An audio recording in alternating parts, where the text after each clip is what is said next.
Hello ladies and gentlemen, this video here is intended as a supplement to your training that your trainer will provide you, and it is only intended as a supplement. My first piece of advice in this video is be a good student. If your instructor has tried to demonstrate or show you or tell you something and you do not understand, the only person that it is hurting if you don't ask questions and ask for clarification is you. So please be a good student. Take notes. You will need a pencil and piece of paper for this video because there's some really good helpful information here, but take notes. Ask questions. Be a good student. Be respectful and do as you are asked to do, because we know what we're doing and you are learning. Okay, so be a good student. We're backing in at a farm here where we have the medium small bins. Each of these, they have 6 legs, I do believe, and they will hold about 5.5 compartments from your trailer on them. If you have really good eyesight, usually you can tell if they have the colored magnets attached to them telling you whether they have feed or not in them and what type of feed. You back in, set your brakes, put your PTO on, and using the remote control in the cab, you'll raise it up and rotate it out. Out is counterclockwise. In is clockwise. Okay, so remember that when you're outside the truck. You'll pre-position your truck. Try to get the stinger where it is dead over the top of the lid. You may have to pull forward or back up. You need to watch not only the sock on the end of the stinger that is similar to a wind sock at an airport. It's just a tube of canvas or some type of plastic. It's flexible. At least weighs on our trailers, and you want to try to position it dead over the top of the bin lid, but you have to also watch the shoulder where the cone at the top meets the sides of the bin. You don't want your stinger boom to strike it.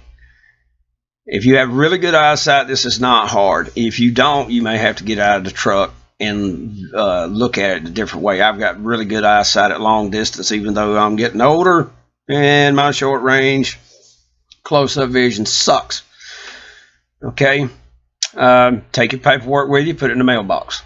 Okay, that's being efficient.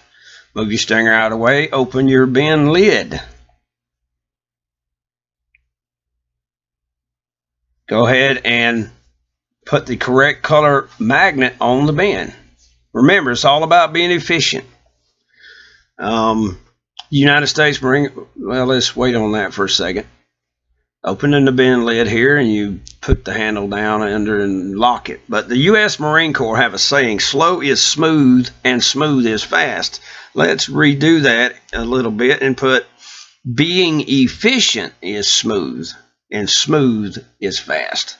If you are efficient, you don't waste time, you don't waste motion, you have a plan of attack, and you know what you're going to do, it makes everything much better. But okay, we've got it positioned. We think it's in the hole. We walked around behind the bin and got an angle that so we can see where that sock is. You do not want that sock outside the bin. If you do not do this, you're going to dump feed on the ground and on the feed bin, and you don't want to do that because you're going to clean it up. Because if you don't, you're going to have to deal with me or someone else. I don't like walking in it when it gets wet and starts to rot. It is organic. And when it rots, it smells like a dead cat. Now we're going to position it just a touch forward. And when I say a touch, we're talking 2 to 4 inches, maybe 6 max, because the hole up there is not that big. And I decided you needed an external view so you can see it a little bit better. I don't have a camera person. I did this all on my own, because I wanted to help my students understand how to operate the trailer, but not only how to operate it, but how to maintain it in a way to be very efficient, to be able to do the job quickly, but never rushing, never running. You will never see me run. You will never see me rush. Rushing and running at some of these farms will get you break a freaking leg. Same as before, raise the stinger all the way up. After you, of course, when you're pulling in here, you want to look for any power lines. Most modern ones, everything's underground, but there's always that chance. And if there's any power lines, you want to make damn sure you keep that boom way the heck away from it, because it could arc over and hit the boom and electrocute you. Okay. But we raise it all the way up so it doesn't strike the house or any of the feed bins. Then we rotate it out, and on your remote control it will say up and down, in and out. So we're going to go out with it, which is counterclockwise. Get close, stop, raise it up, adjust it. Okay. Back up a little more. Now I've zoomed in a little bit, back up a little more. And if needed, stop, raise it, move it. Okay. It is better to take a freaking hour to do this versus poking a hole in the feed bin or destroying it. These things are thousands of dollars. And guess who's going to have to pay for that? We are. So how about let's not destroy the freaking feed bin? Okay, and I've got it lowered down in. And what I'm going to do is pull forward just a little bit to have it to center it up mostly in the feed bin. If you got really good eyesight, you can pretty much tell. And at night, you'll have a shadow that is cast onto the sock by the lip of the bin opening, and it is even easier at night. But you don't want it to pull too far forward, and you don't want it too far back. Remember that sock, think of it like a water hose, okay? If you kink that water hose, it chokes off the flow of the water. It slows it down, okay? If you want to get that feed off that trailer in a timely manner so you're not there a freaking hour, you want it as centered up in that hole as you can so that it's not kinked when you lower the stinger down into the hole, the boom itself. And, okay, I go around back, and that's pretty much what you want to see. Barely see it at all. And you dang gum sure don't want to see either any orange or yellow, depending on what color the sock is. To determine how much feed is in a bin, that's that piece of PVC pipe that was leaning there. You can use it to tap the side of the bin, or take a pebble and throw it at the side of the bin. You can tell whether it's loaded. Now, when I say pebble, I don't mean a damn boulder. I mean a pebble, maybe the size of the end of your thumb, something of that nature. Okay, you want to lower it on down as low as you can, but you don't want it resting on it because it'll vibrate and it'll beat the snot out of the feed bin.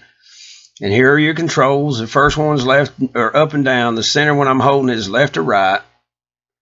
That one there controls the auger inside it, the stinger, and the final one that's by itself that the darn camera has not panned down enough to see. But that one there my hand is on. That one controls the floor auger. The floor auger is what brings the feed from the compartments in the trailer to the stinger. That control speeds it up or slows it down. Left, slow. Right, speeds it up. Some trailers have that, some don't. Some of them you actually have to use that lever. Just push it in or out just a little bit to speed it up or slow it down. Okay, and you tap on the side of the compartments. You can use your hand. You can use, I use my pocket knife, just closed up, you know, and you just use it to tap on it. And here it is, just tap on it, tap on it. And you can tell, do not beat the hell out of it with a freaking rubber mallet. Okay, you dent the darn trailer all up, and then the feed will get to where it doesn't want to slide down and leave the trailer. That is counterproductive, and that is the opposite of being efficient. Okay, continue tapping and double checking your stinger, making sure it's staying in the freaking hole, because it'll rise up out of there as the some of the older trailers like mine, between compartments, it'll rise right up out of there. But okay, it's right there in the very end. That's empty.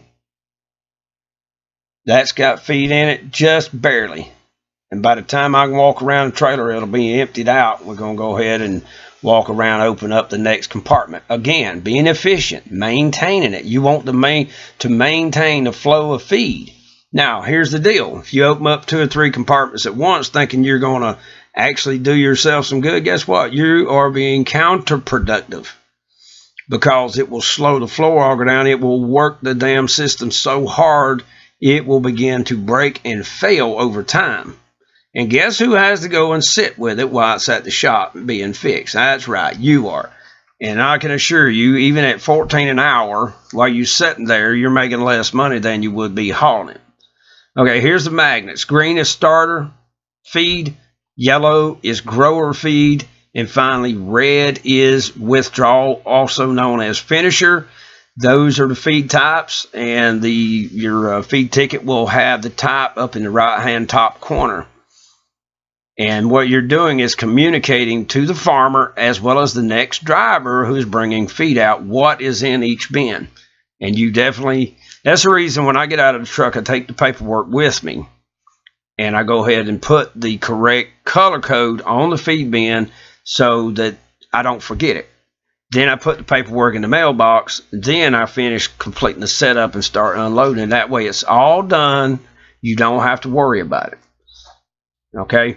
And what I was just doing is showing you the lever rotated and pointing down. The compartment is open, and if it is horizontal with the ground or with the trailer in line with the trailer, it is closed. Now I'm showing you the system that sprays disinfectant onto all your tires so you don't spread disease such as the bird flu that there was such an epidemic a while back, killed millions of birds. Here's the tank. You'll fill it up with disinfectant and water, and it also sprays the drive tires. The front one, you use a pump-up sprayer to spray them. And then, of course, there's your switch. There's two rocker switches there. The inside one is for the tank, and the outside one is for your work lights. The disinfectant tank switch, it'll say auxiliary, AUX. And again, we're walking back to the rear. Again, maintain the trailer at all times. Just keep an eye on it. Once it's running out, if you're there and crank it on open, you're not losing time by the auger system running empty. You want to maintain that feed flowing off there at all times, the entire time. It doesn't matter whether it's hot. It doesn't matter whether it's raining. It doesn't matter whether it's snowing or sleeting. The only time that you don't want to be messing around outside is if it's lightning. And in that case, I wouldn't even deploy the stinger, because what is that? A massive lightning rod. You can get blowed all to pieces. But any other time, you need to be outside the trailer or outside the truck, by the trailer, constantly checking, maintaining that flow of feed as quickly as it'll take it without putting it in a strain. And this is where your ears come in handy. You need to be listening. You can tell if it, pretty quick you'll be able to tell if it's running low on feed, if it's about to run out, if it's in a strain, if it's struggling. If it's struggling really, really hard, you're heating up the hydraulic oil, and it will eventually wear out or destroy your system, and it'll just get slower and slower over time. Just let it maintain it comfortably. And here I'm showing the controls. Left one is up and down. Center one is rotate in and out, clockwise, counterclockwise. That one turns the stinger on and off. And then this one here is your flow auger. And you can maintain the speed, of course, with the knob. I'd already demonstrated this earlier, but to the right, and on my particular trailer, speeds it up. To the left, slows it down. This is open. Clockwise opens it. Counterclockwise closes it. And if it's down, it's open. And if it's, again, if it's horizontal, side to side, it means it's closed. Now each trailer is different, so your instructor will show you. And if you get a new trailer, you just have to experiment with it unless you're able to talk to the driver who was driving it earlier. And sometimes you will wind up having to have another trailer more often than you like, just because they're a little old and they need tender loving care. And that's the reason you don't want to overload it. You don't want to try to make it work harder than it is necessary, because it will fail. It will break. Hoses blow, motors go out, and so forth. And you constantly checking, and then you'll step off away from the trailer and check to see what the stinger's doing, and to ensure it's not rising up and out of the feed bin. There you go. You can see. So all you got to do, just move out away from the trailer a little bit, and you can watch and see what your stinger's doing. Okay, that one emptied out, and as it is emptying out, I walk around or under and go around to the other side and open the next one and continue. You want to continually make sure that floor auger is full and the stinger is pushing that dude out and into the feed bin. Again, as I said earlier, the point is to get the feed in the bin, not on top of the bin, not all over the pad, not on the house, not on the ground, but into the feed bin. And you don't see me running, you don't see me freaking out, and it's catching me unawares of what's going on, because I'm right there with it. I'm maintaining it. And here's another little helpful hint: if you know it will only hold about five compartments, when you crack that fifth compartment open, you stay right there with it. And that's what I ended up doing. I turned the camera off for some darn reason, but I had to move it over to the other one. But I was right there with it when it filled up. I raised it up, emptied the stinger out, moved it over to the next bin, and cranked it right back up. And you'll have to back up a few feet to get it in and do the same exact checks as earlier. And I think it is actually running out right now in this video, and I'm talking about that, just maintaining it. But in order to find out whether it's empty or not, if it sounds like it's running empty, all you gotta do is turn the stinger off and leave the floor auger running. If there's feed in that floor auger, it'll stop. Then you just crank that stinger back up and continue until it is completely empty. And then, leaving it running, you go and close all your compartments. Doesn't matter what style they are, but close them all. Leaving it running. Okay, that's number 2, number 1. And on this particular kind, the way the doors open, it's a good idea to work them back and then release them again, so it'll make sure all the feed is slid down and into the floor auger. The floor auger is still running, the stinger's still running, so it will get all that feed off of there. And I do this every single time, ladies and gentlemen. This is not simply for a stinking video. This is what I do every time, and I don't bring feedback. And here I'll demonstrate. I turn off the stinger, and I'm allowing the floor auger to run. You can see there's no feed in there choking it out. And I'll turn it back on. But once I'm back at the rear of the trailer, I'll usually count off 10 to 15 before I shut everything off. And there I'll show 10, and I count 1001, 1002, 1003, and so forth, up to 10 or 15, whatever I feel like it needs. Then I shut everything down.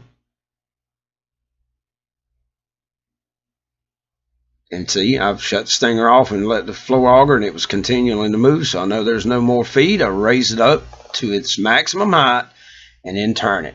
Now, if it's really close, you may have to get it close to whatever and back up away from the stinger a little bit to get the angle right, so you can see to ensure it's not going to strike anything. And here's another thing: do not lower the stinger until it is clear of all structures, buildings, whatever.